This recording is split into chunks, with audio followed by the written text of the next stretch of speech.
allez bien. Ça me fait super plaisir d'être là aujourd'hui pour vous parler d'une de mes passions, c'est-à-dire la santé naturelle et la prévention.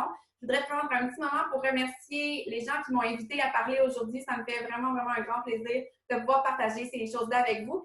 Et donc, voilà. Je commence par me présenter. Je m'appelle Isabelle Thériault-Dubé. Je suis maman de 2 enfants de 4 ans et 7 ans. J'ai mon entreprise dans le domaine de la santé naturelle et de la prévention. C'est quelque chose qui est relativement nouveau dans mon parcours professionnel. J'ai été pharmacienne pendant plus que 12 ans auparavant. Et au fil des années, je réalisais que ce que j'avais envie de faire, c'était d'aider les gens à ne plus avoir besoin de médicaments finalement, à aller plus vers des habitudes de vie et des outils plus naturels pour prendre soin de leur santé dans le quotidien et faire en sorte qu'ils aient moins besoin d'avoir recours aux médicaments. Donc, ce qu'on m'a demandé de faire aujourd'hui, c'est de vous parler de comment construire à la maison une trousse de soins naturels, donc pour avoir sous la main ce qu'on a besoin pour prendre soin de la majorité des bobos du quotidien, que ce soit pour vous, que ce soit pour vos enfants, pour votre famille en général, parce que c'est tout à fait possible. Je prends mon exemple. Auparavant, j'avais une pharmacie régulière avec du Tylenol, du Advil et compagnie, du polysporin, toutes les petites choses qu'on peut avoir besoin quand on a une famille avec nous ou même juste pour prendre soin de nous aussi comme adultes. Et maintenant, je n'ai plus ni Tylenol, ni Advil, ni polysporin. C'est vraiment un mélange complet et je vous dirais que tout ce que je vais acheter à la pharmacie, c'est des brosses à dents. Donc, c'est vraiment possible de faire attention à sa santé, de ne pas aller vers ce qui est plus des médicaments, vers plus des produits qui sont d'origine synthétique, de vraiment rester avec du naturel et de quand même avoir des outils pour prendre soin de tous les petits bobos qui peuvent survenir à tous les jours. Donc, c'est ce que j'ai envie de vous partager aujourd'hui. Je vais vous parler, en fait, il y a beaucoup d'outils qu'on pourrait utiliser pour prendre soin de notre santé au naturel. Il y a plein de choses qui existent, mais pour essayer de rendre ça le plus simple possible et que vous ayez sous la main des outils qui sont à la fois simples, efficaces et sécuritaires, j'ai décidé de vous parler d'un de mes coups de cœur, qui est justement un de mes coups de cœur à cause que je trouve ça tellement facile et tellement efficace, et ce sont les huiles essentielles. Donc, mes huiles essentielles chez nous, ce sont mes outils de tous les jours que je vais me servir pour un petit peu tout, de la santé physique à la santé mentale, en passant par mes produits ménagers et mes produits de soins corporels faits maison. Donc, c'est des outils qui font vraiment partie de notre quotidien et c'est vraiment un coup de cœur. Je ne les connaissais pas du tout il y a quelques années.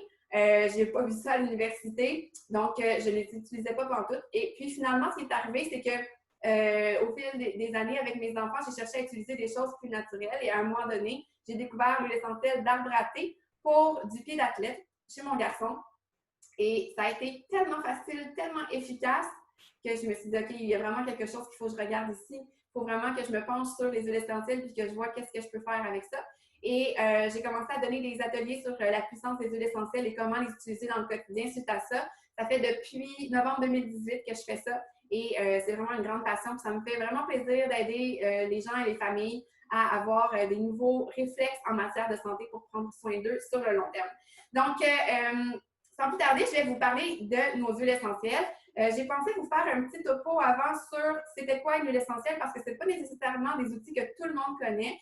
Donc, on va voir qu'est-ce que c'est, d'où ça vient, c'est quoi les critères de qualité qu'on veut absolument s'assurer d'avoir quand on choisit une huile essentielle pour prendre soin de notre santé et de celle de notre famille. Parce qu'il y a une mode présentement des huiles essentielles, on en retrouve un peu partout, que ce soit sur les tablettes de magasins d'épicerie ou bien de magasins de santé naturelle. On va retrouver même maintenant chez Canadian Tire, chez Dollarama.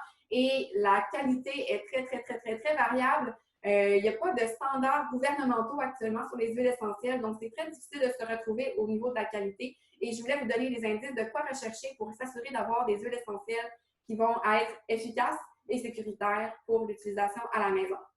Donc, je vous ai préparé une petite présentation. Je vous partage mon écran. Oh, pardon. Et voilà.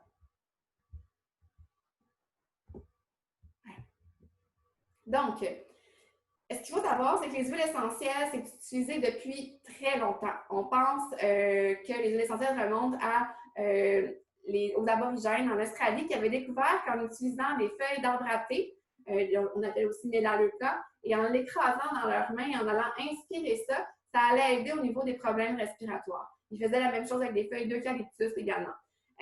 Ensuite de ça, on a des traces historiques en Chine et en Égypte d'utilisation des huiles essentielles. On s'entend, on n'était pas avec la même qualité d'huile essentielle que ce qu'on a maintenant. C'était beaucoup plus ancien comme utilisation et c'était vraiment directement avec les matières premières, donc les feuilles, les branches, les fleurs qu'on allait travailler. Il a fallu attendre l'avènement de la science un petit peu plus moderne avant qu'on ait vraiment des concentrés, donc des huiles essentielles telles qu'on les connaît maintenant. Et ce qui est arrivé, en fait, c'est qu'il y avait un chercheur qui avait commencé à faire des études sur l'huile essentielle de lavande, entre autres, et comment la distiller, comment aller l'extraire finalement des fleurs de lavande. Et à un moment donné, malheureusement, il y a eu une explosion dans son laboratoire et il s'est vraiment brûlé au niveau de la main. Et son réflexe, étant donné qu'il est en train d'étudier les propriétés apaisantes de la lavande sur la peau, ça a été d'aller tremper sa main dans l'huile essentielle de lavande. Et suite à ça, bien, la brûlure s'est vraiment, vraiment bien rétablie et tout a très, très, très bien guéri. Et ça a amené à plein de recherches après ça sur les vertus des huiles essentielles, sur la santé de toutes les cellules de notre corps.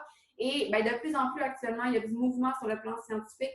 Donc, on sait de plus en plus qu'est-ce que les huiles essentielles peuvent faire pour nous, comment elles le font aussi, où est-ce qu'elles vont agir dans notre corps et comment s'assurer d'avoir exactement les bonnes huiles, les bons composés dans les huiles essentielles pour que les huiles essentielles aient les effets qu'on veut qu'elles aient sur notre santé. Donc, ça, c'est au niveau de l'histoire de nos huiles essentielles. Il y a plusieurs plantes qu'on peut utiliser pour prendre soin de notre santé. En fait, il y a plusieurs plantes qui vont fabriquer des huiles essentielles. On les appelle des plantes aromatiques parce qu'elles vont fabriquer des composés aromatiques, donc qui sont les odeurs qui proviennent en fait des huiles essentielles. Donc, on va pouvoir aller chercher nos huiles dans les racines. Je pense entre autres au vétiver qui pousse à Haïti, dont on utilise l'huile essentielle qui provient de la racine. On va pouvoir utiliser également la résine des arbres, donc la sève, le bois, carrément, donc des copeaux de bois ici qu'on voit, l'écorce de certains arbres, ici c'est la cannelle, donc l'écorce va pouvoir également être utilisée, les feuilles, bien sûr, on peut utiliser, les fleurs, on voit notre belle lavande, et les fruits aussi. Et ce que je trouve le fun de cette photo-là, c'est qu'on voit en fait l'oranger amer, où est-ce qu'on a le fruit, la fleur et les feuilles, les branches en arrière. Et je trouve intéressant parce que chaque partie de cette plante-là peut être utilisée pour faire une huile essentielle qui n'aura pas du tout les mêmes propriétés. Si on prend les fruits versus si on prend la fleur versus si on prend les branches et les feuilles, on va avoir des huiles essentielles avec des odeurs complètement différentes et des propriétés complètement différentes. Donc ça, c'est super important aussi de comprendre ça, que chaque partie de la plante fabrique des composés différents et donc va avoir des vertus différentes. Qu'est-ce qu'on regarde quand on va penser à utiliser une plante pour la fabrication des huiles essentielles? C'est tout ça ici, en fait. Il y a beaucoup de critères, beaucoup de facteurs à prendre en compte quand on veut fabriquer une huile essentielle de bonne qualité. La première et probablement la plus importante, c'est le lieu de culture. Parce que tout comme on n'aura pas la même qualité de vin si on fabrique un vin avec du raisin ici au Québec versus si on prend un cépage dans la région de Bordeaux en France, bien, on n'aura pas la même qualité d'huile essentielle si on prend malheureusement la lavande ici au Québec versus si on la prend en Bulgarie ou aux abords de la mer Méditerranée en Europe. Donc, à cause de la qualité du sol, à cause de la quantité d'ensoleillement, de la quantité de pluie, à cause des autres plantes aussi avec lesquelles la lavande va pousser, elle va développer des composés différents qui vont faire en sorte que son huile essentielle va être différente également. Et on le sent à l'odeur et on le voit aussi avec les effets que l'huile essentielle va avoir. Donc, le lieu de culture est vraiment hyper important. Donc, c'est pour ça que, par exemple, si on veut faire une huile essentielle d'eucalyptus qui fonctionne bien, on ne pourrait pas faire pousser un eucalyptus ici dans une serre.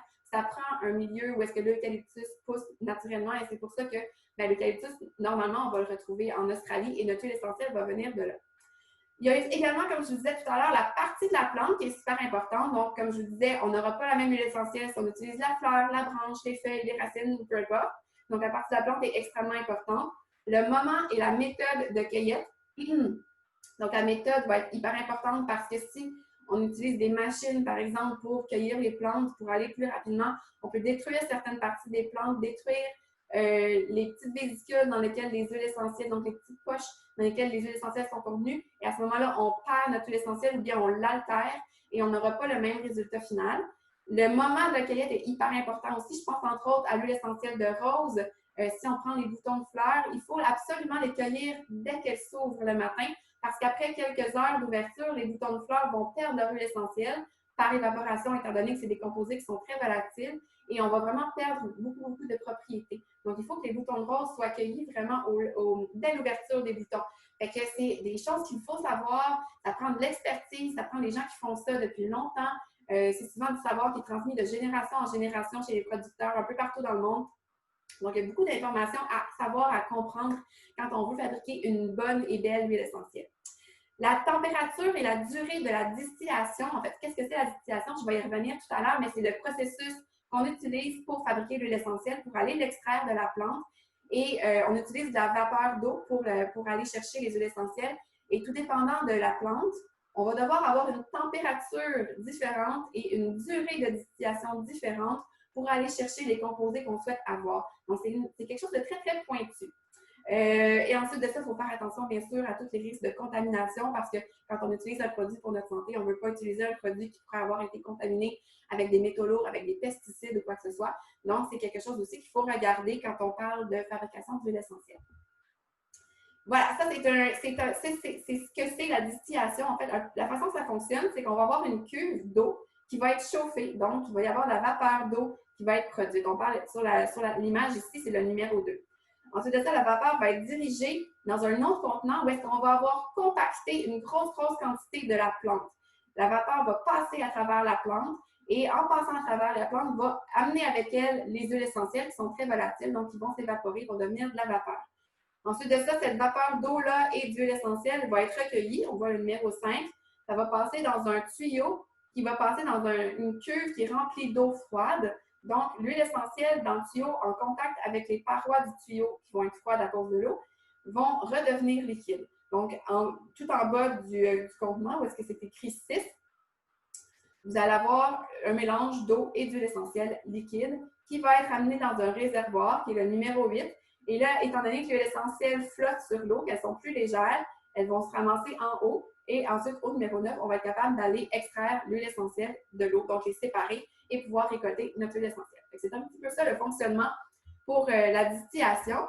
On le voit ici, c'est des grosses installations. Là, quand on fait des huiles essentielles, vous avez les cuves ici avec, on voit une quantité de plantes qui a été relevée dans les airs suite à la distillation. Donc, vous avez les différentes cuves. Et c'est à ça que ça ressemble, une installation de fabrication d'huile essentielle. Une autre méthode qu'on peut utiliser, c'est l'expression à froid. Ça va être la façon qu'on va utiliser pour tous les agrumes, donc les fruits, que ce soit les oranges, les citrons, la bergamote, la lime. On va utiliser cette façon-là. Dans le fond, c'est qu'on va aller presser à froid l'écorce des fruits, donc la pelure des fruits. Si vous avez déjà sûrement pelé une orange, vous avez sûrement eu déjà l'huile sèche qu'on a sur les mains quand on pèle des agrumes, c'est l'huile essentielle. Donc, en allant crever les petites poches sur la pelure de l'agrume, on est capable d'aller récolter l'huile essentielle et de l'extraire. Il y a plusieurs tests de qualité qu'on se doit de faire pour s'assurer d'avoir une huile essentielle et c'est ça que je trouve qui est hyper important quand on parle d'utilisation d'huile essentielle pour la santé parce qu'on ne veut pas utiliser un produit qui contient des choses qui pourraient nous nuire. Donc, c'est hyper important. Il y a une batterie de tests qui doivent être faits et quand vous cherchez une huile essentielle de qualité, faites vraiment votre recherche avant d'aller voir qu'est-ce que la compagnie vous dit au sujet des tests qui ont été faits. Normalement, un test de qualité devrait comprendre une analyse organoleptique. Ça veut dire qu'on va regarder l'huile essentielle pour voir si elle a l'air de ce qu'elle devrait avoir l'air. On va la goûter, on va la sentir. Donc, on utilise nos 5 sens finalement pour analyser l'huile. Donc, c'est des gens qui ont une très grande expertise dans le domaine de différentes huiles essentielles qui vont faire ça. Ensuite, on fait des tests qui s'appellent la chromatographie en phase gazeuse, la spectrométrie de masse. Et ça demande des appareils de haute pointe pour refaire ces tests-là. Des tests de chiralité, des tests d'isotopes. Ça, c'est tout pour vérifier que, en fait, les huiles essentielles n'ont pas été altérées au niveau de la fabrication.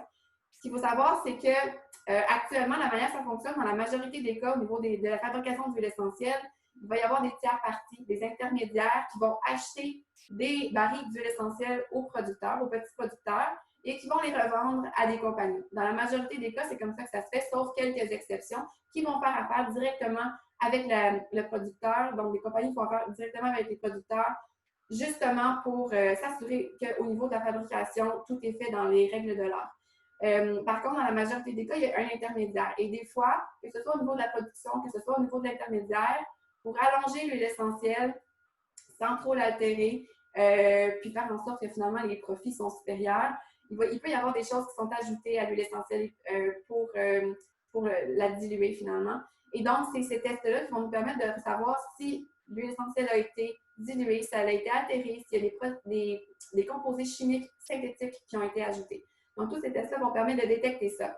Donc, il y a aussi la spectroscopie infrarouge à transformer Fourier, des analyses microbiennes pour être sûr qu'il n'y a pas de contaminants microbiens, une analyse de métaux lourds et de pesticides, et bien sûr, une analyse de stabilité pour s'assurer que notre huile essentielle, un coup qu'on l'a, ben, elle va être vraiment bonne jusqu'à la date d'expiration qui est sur la bouteille. Donc, ça, c'est les tests de qualité que je vous recommande vraiment d'aller vérifier si c'est bien fait quand vous vous procurez une huile essentielle. Puis les compagnies qui sont sérieuses devraient vous dire qu'elles font ces tests-là et même possiblement vous donner accès aux résultats. Les autres critères qui peuvent porter à choisir une huile essentielle plutôt qu'une autre, en fait, pour moi, c'est des critères qui sont importants.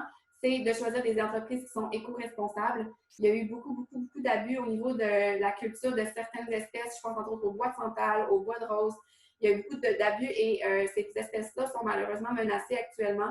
Donc, c'est hyper important de choisir une entreprise qui fait attention à ses ressources. Donc, il va choisir volontairement de protéger ses ressources en premier lieu et même potentiellement de faire du reboisement et d'aider à la pérennité de la ressource à long terme. Il y en a des entreprises qui font ça et je trouve que c'est important d'encourager ces entreprises-là. Aider aussi, étant donné ce que je vous disais tout à l'heure, qu'on travaille beaucoup avec des producteurs qui sont dans des milieux potentiellement défavorisés, pauvres, avec des fois des difficultés d'accès à l'eau et tout ça.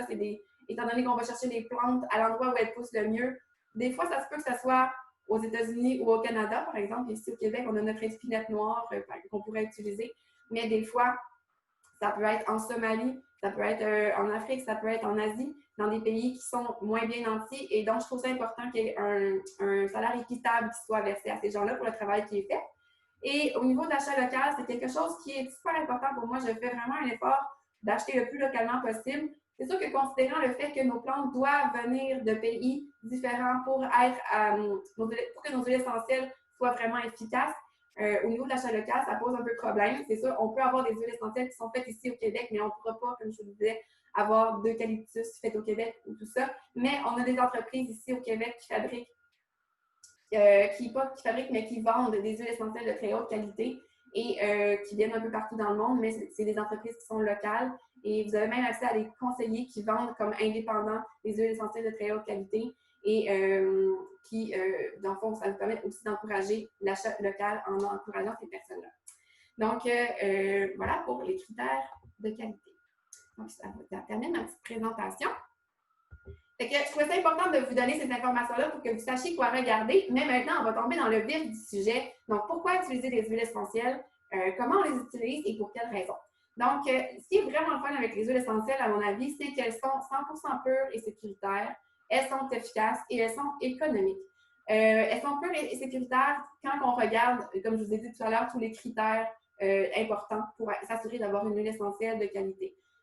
Au niveau, après ça, si on a cette huile essentielle de qualité-là, ça va être efficace et sécuritaire de les utiliser chez les personnes âgées, chez les adultes, chez les enfants et même chez les bébés, si on respecte des normes, des recommandations d'utilisation pour le faire. Avec les bébés, par exemple, ou les enfants, on va devoir diluer les huiles essentielles si on veut les utiliser sur la peau. Même chez les adultes, des fois, il faut le faire. Donc, il faut savoir toutes ces petites choses-là pour les utiliser de façon sécuritaire. Mais si c'est fait dans les recommandations de base, bien, c'est tout à fait sécuritaire. L'autre chose, c'est qu'elles sont super efficaces. Je vous donne un exemple. Par exemple, si souvent, quand on est malade, on a un virus, si on va chez le médecin, on va se faire dire ben, bois de l'eau, repose-toi, puis ça va passer, ça va faire son temps. Mais avec nos huiles essentielles, on a des outils qui peuvent nous aider à faire en sorte que son temps passe plus vite. Fait que ça peut être des outils pour ça. Je sais par exemple que pour notre part ici à la maison, à toutes les fois que les enfants ont des maux d'oreille l'hiver, j'utilise mon huile essentielle d'arbre à thé et à toutes les fois, j'ai des beaux résultats. Donc, c'est vraiment des beaux outils qu'on peut utiliser de façon tout à fait sécuritaire et efficace. Et en plus, elles sont économiques. Ça représente un investissement quand on veut avoir des bonnes huiles essentielles de qualité à la maison, ça c'est sûr et certain. Mais après ça, étant donné qu'on en a besoin de très peu à la fois, ça revient vraiment économique. Je reviens avec mon exemple tout à l'heure de l'arbre à thé pour les maux d'oreille. Cet hiver, mon garçon a commencé à avoir mal à une oreille. J'ai mis une goutte de l'essentiel d'arbre à thé au niveau de son oreille le matin et le soir pendant 2 jours. On ne met jamais les huiles essentielles ni dans les oreilles, ni dans les yeux, ni dans la bouche. Si ça l'arrive, je vais vous expliquer qu'est-ce qu'il faut faire, mais on évite toujours ces zones-là. Donc, je l'ai appliqué autour de l'oreille, une fois le matin, une fois le soir, pendant 2 jours. Ça m'a pris 4 gouttes. Une bouteille d'huile essentielle de 15 ml contient environ 250 gouttes et mon arbre pratique me coûte 27 $. Ça veut dire que pour une goutte, ça me coûte environ 10 sous. Et ça m'a coûté 40 sous pour venir à bout de son mal d'oreille. Je n'ai pas eu besoin d'aller chez le médecin, de manquer du travail, il n'y a pas eu besoin de manquer d'école, j'ai pas eu besoin de prendre de l'essence pour y aller, j'ai pas eu besoin de peut-être payer pour une prescription et de peut-être avoir aussi les effets secondaires qui viennent avec. Donc, c'est vraiment des outils, c'est pour ça que je vous dis, c'est vraiment efficace et c'est vraiment économique aussi à long terme parce que ça n'en prend pas beaucoup à la fois.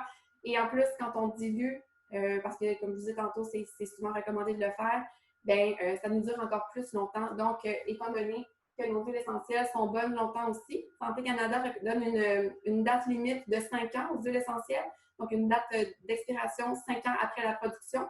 Mais on pense qu'elles pourraient même être bonnes plus longtemps que ça si elles sont conservées à l'abri de la température, de la chaleur et de la lumière. Mais bref, en 5 ans, c'est sûr et certain qu'on a le temps de passer au travers de notre bouteille et de rentabiliser notre achat complètement. Donc, c'est pour ça que c'est super économique. Maintenant, comment on les utilise, nos huiles essentielles? Il y a 3 façons principales pour prendre soin de notre santé. La première, c'est l'utilisation aromatique. Donc, aromatique, c'est celle probablement que vous connaissez le plus, qui est la diffusion. Donc, quand on sent une huile essentielle parce qu'elle est diffusée avec un diffuseur, parce qu'on en met dans nos mains et on fait un masque sur le nez pour aller inspirer. On en met une goutte sur une petite ouate, puis on peut laisser diffuser comme ça passivement dans la pièce et dans la voiture. Ça, c'est toutes des façons aromatiques d'utiliser les huiles essentielles. Au niveau des diffuseurs, il y en a plusieurs qui existent. Vous avez des diffuseurs à eau, donc il y a de l'eau à l'intérieur. C'est des diffuseurs qui vont être les plus adaptés pour les enfants et les animaux. Ça fait des diffusions plus douces qu'on peut utiliser en ambiance, en parfum d'ambiance. Il existe aussi des diffuseurs à sec. Ces diffuseurs-là font des diffusions plus fortes, qui conviennent moins aux enfants et aux animaux et qui doivent être de plus courte durée, qui sont plus thérapeutiques. Et on a aussi des diffuseurs qui vont chauffer les huiles. Ça, je ne vous les recommande pas parce que les chaleurs, comme je vous disais, les huiles essentielles, comme je vous disais tout à l'heure, sont sensibles à la chaleur, ça peut les détruire. Donc, si on chauffe nos huiles essentielles, on va perdre leur propriété thérapeutique, donc ça ne serait pas utile. Fait que de vraiment choisir un bon diffuseur, c'est important, mais sinon, vous pouvez aussi les avoir avec vous et en mettre une goutte dans vos mains, comme je vous disais, faire un masque, en mettre sur un petit coton de ouate, une petite pierre poreuse, un bijou d'aromathérapie, et ça fonctionne super bien comme ça aussi. La deuxième façon d'utiliser les huiles essentielles, c'est l'application topique, donc sur la peau. Il y a des huiles essentielles qu'on peut utiliser directement sur la peau, je pense à la lavande, entre autres. Il y a des huiles qu'on doit absolument diluer. Chez les enfants, on dilue toujours. Et quand on dilue avec de l'huile et non avec de l'eau. Et ça, je reviens à ce que je vous disais tout à l'heure par rapport à si vous avez de l'huile essentielle dans un œil ou un autre endroit sensible du corps, il faut diluer avec de l'huile. Donc, on va prendre une compresse, on va mettre de l'huile végétale, peu importe l'huile qu'on a sous la main, l'huile végétale, et on va pouvoir aller frotter l'œil et faire en sorte que l'huile essentielle va s'enlever. Donc, les huiles essentielles se diluent vraiment dans les huiles. On peut utiliser n'importe quelle huile végétale. On peut utiliser l'huile d'olive, on peut utiliser l'huile d'amande douce, si c'est ce qu'on a sous la main. Personnellement, j'aime beaucoup l'huile de coco fractionnée. C'est de l'huile de coco, mais à laquelle on a enlevé certains gras, qui fait en sorte qu'elle est liquide à température de la pièce. Donc, elle fonctionne super bien pour l'application des huiles essentielles sur la peau. Elle ne reste pas grasse sur la peau, elle ne tache pas les vêtements, elle sent rien, donc elle ne va pas modifier l'odeur non plus. C'est vraiment un bon choix pour l'application topique. Et donc, nos huiles, on peut les utiliser comme ça en application topique. On va pouvoir les utiliser comme ça pour des problèmes plus localisés, par exemple pour une brûlure, pour une irritation cutanée, des piqûres d'insectes ou une douleur musculaire. Et on va pouvoir aussi les utiliser sur la peau pour profiter de leur effet sur tout notre corps parce que les huiles essentielles, quand on a une bonne huile essentielle de qualité, on commence déjà à en retrouver des traces dans notre sang 2 minutes après l'application sur la peau. Et ça va quand même assez vite. Et par exemple, si c'est pour le calme ou si c'est pour supporter notre système immunitaire, on va pouvoir également l'appliquer sur la peau. La troisième façon d'utiliser nos huiles essentielles pour la santé, c'est la façon à l'interne, donc de le prendre par la bouche. Ce n'est pas toutes les huiles essentielles qu'on peut prendre par la bouche et tout dépendant de la compagnie aussi que vous utilisez, vous devez toujours lire sur l'étiquette si c'est possible de le faire ou pas. Mais il y a certaines huiles essentielles qu'on peut utiliser comme ça à l'interne et on va pouvoir profiter de leurs bienfaits sur tout notre corps. Particulièrement aussi si c'est au niveau du tube digestif, on va pouvoir profiter de ces effets-là un petit peu plus directement. Et donc, c'est une façon de le faire. Il y a une quatrième façon qui n'est pas pour la santé, en fait, qui n'est pas directement pour la santé, et c'est d'utiliser nos huiles essentielles pour fabriquer nos produits ménagers maison, nos produits de soins corporels maison, fabriquer des produits qui contiennent des ingrédients sains, que vous savez c'est quoi, des ingrédients qui vont être bons pour l'environnement également. En plus, ça vous permet de faire du zéro déchet en réutilisant vos contenants. Et ben voilà, donc ça revient plus économique que, et aussi de le faire à la maison que d'acheter des produits de cette qualité-là qui seraient disponibles sur les tablettes des magasins. Donc, ça, c'est l'autre possibilité que j'aime énormément faire personnellement. Donc, ça, c'est pour les façons d'utiliser nos huiles essentielles. Maintenant, on rentre dans le vif du sujet de quelles sont les propriétés de chaque huile essentielle et comment on peut les utiliser. Donc, j'ai mes huiles avec moi. Je commence par un de mes coups de cœur, une des huiles qui me sert le plus au quotidien dans la maison, et c'est l'huile essentielle de citron. Personnellement, l'huile essentielle de citron, je l'aime beaucoup dans mon eau. Donc, je vais la boire à l'interne parce que je sais que la compagnie d'huile essentielle qui fabrique cette huile-là me permet de le faire et que c'est correct pour ma santé, c'est sécuritaire. Je vais l'utiliser aussi en diffusion. Ça sent frais, ça sent bon, ça a un côté bonne humeur, un côté énergisant. Et je l'utilise énormément dans mes produits ménagers maison parce qu'elle est très, très, très dégraissante. Elle enlève toutes les taches de gras, de colle. Je l'utilise dans mon nettoyant tout usage que je fais à la maison. Je vais l'utiliser également quand j'ai des taches de gras sur les vêtements, des taches des résidus de colle, de papier collant dans les vitres du salon quand les enfants ont mis leur bricolage. Et ça fonctionne vraiment, vraiment très, très bien pour tout ça. C'est vraiment une huile que j'utilise beaucoup. Ensuite de ça, je vous parle de la lavande.